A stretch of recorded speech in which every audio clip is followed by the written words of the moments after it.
Selamat siang Pak Herman, selamat siang teman-teman. Pada kesempatan kali ini saya akan mempresentasikan bab 4 pada kajian buku. Bab 4 ini membicarakan tentang program tutorial. Langsung saja kita masuk kepada bagian yang pertama.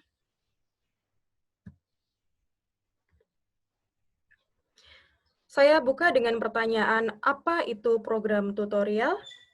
Apakah sama dengan proses pembelajaran pada umumnya di kelas?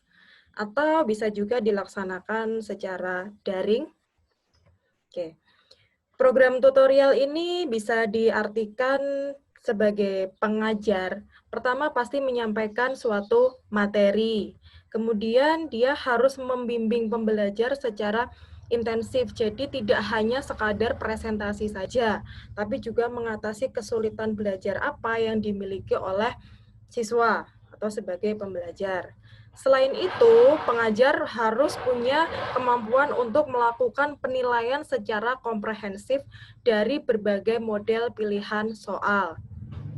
Yang terakhir, pembelajar atau sebagai siswa itu harus bisa menerima umpan balik dari pengajar. Tujuan dari program tutorial ini adalah untuk peningkatan hasil belajar yang maksimal. Tentunya hasil belajar di sini tidak berpaku kepada nilai berupa angka, tetapi bagaimana keterampilan mereka juga bisa bertambah. Struktur program tutorial ini dimulai dengan pembuka atau awalan. Di sini pada tahap pembuka, pengajar bisa menyampaikan tujuan pembelajaran secara objektif. Artinya, tujuan pembelajaran ini harus dicapai ketika pembelajaran berlangsung. Contoh kalimat dalam tujuan pembelajaran secara objektif ini, setelah pembelajaran ini Anda dapat menjelaskan penyebab perang dunia. Jadi tujuan pembelajaran yang objektif ini benar-benar dapat memotivasi siswa untuk mengikuti pembelajaran secara lancar. Selain itu, pengajar juga harus menstimulasi siswa dengan pengetahuan sebelumnya atau bisa disebut dengan apersepsi. Ini digunakan untuk menyamakan pengetahuan dasar apa sih yang dimiliki oleh pembelajar supaya pengajar juga dapat menyesuaikan pemberian materi itu tidak kekurangan atau tidak terlalu berlebihan. Pada tahap pembuka ini, pengajar juga bisa melakukan tes awal atau pretest. Hal ini dilakukan dengan tujuan memilah materi apa yang perlu disampaikan dan tidak perlu disampaikan dalam porsi yang besar. Kemudian penyampaian materi. Disinilah pengajar harus membimbing pembelajar atau siswa secara intensif. Jadi tidak hanya sekadar menjelaskan, tapi juga mendampingi ketika memang siswa itu merasa kesulitan. Kemudian pengajar harus mengajukan pertanyaan dan siswa dituntut untuk menjawab. Hal ini dilakukan untuk mengevaluasi penerimaan informasi pada diri siswa selaku pembelajar. Nah, ketika mengajukan pertanyaan ini tidak harus di bagian akhir, tapi bisa juga di tengah-tengah supaya tahu siswa itu lupa atau tidak terhadap materi yang kita sampaikan. Adapun pertanyaan yang bisa diajukan ini terdapat beberapa model. Bisa memakai model alternatif seperti soal pilihan ganda, soal menjodohkan, atau yang lebih mudah lagi, ada juga model konstruktif. Di sini pengajar menuntut siswa itu lebih membangun pola pikir dengan jawaban pendek atau soal uraian misalnya. Setelah itu, pengajar menilai jawaban daripada siswa itu benar atau salah. Jika soalnya yang disajikan itu tadi dijawab dengan benar atau dijawab salah oleh siswa, maka pengajar harus melakukan umpan balik. Umpan balik ini harusnya diberikan sesegera mungkin supaya pembelajar atau siswa tidak mengulangi kesalahan yang sama lagi jika ada materi yang disajikan di kemudian hari.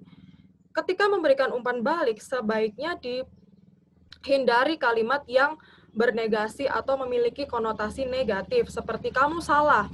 Jangan begitu. Lebih baik diberikan keterangan atau pernyataan tidak. Jawaban yang benar adalah apa? Nah, misalkan dari umpan balik terhadap pembelajar itu tadi dirasa masih kurang memenuhi indikator pembelajaran, maka yang perlu dilakukan pengajar adalah remediasi. Remediasi ini dilakukan dengan pengulangan penyampaian materi secara intensif, bisa ditambah dengan media pembelajaran buku atau lembar kerja yang lain, dilakukan lagi pemberian soal, dan siswa diminta menjawab, kemudian ada penilaian lagi. Jika dirasa sudah memenuhi indikator dari pencapaian pembelajaran, baru nanti dilakukan oleh tahap terakhir yakni penutup.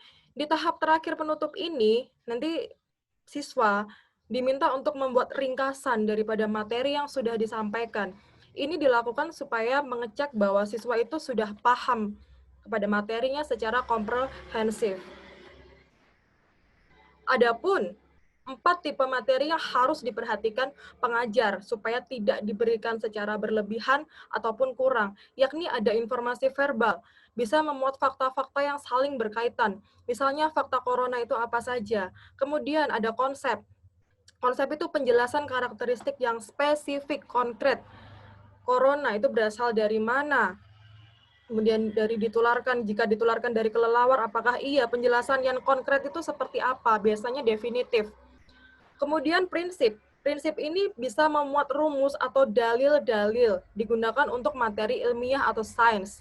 Yang terakhir ada materi berupa prosedur. Prosedur di sini artinya mendeskripsikan langkah demi langkah atau penjelasan apa sih yang harus dilakukan pembelajar. Tentunya tidak melulu semua materi ini disampaikan secara integrasi. Materi ini disampaikan sesuai dengan kebutuhan siswa.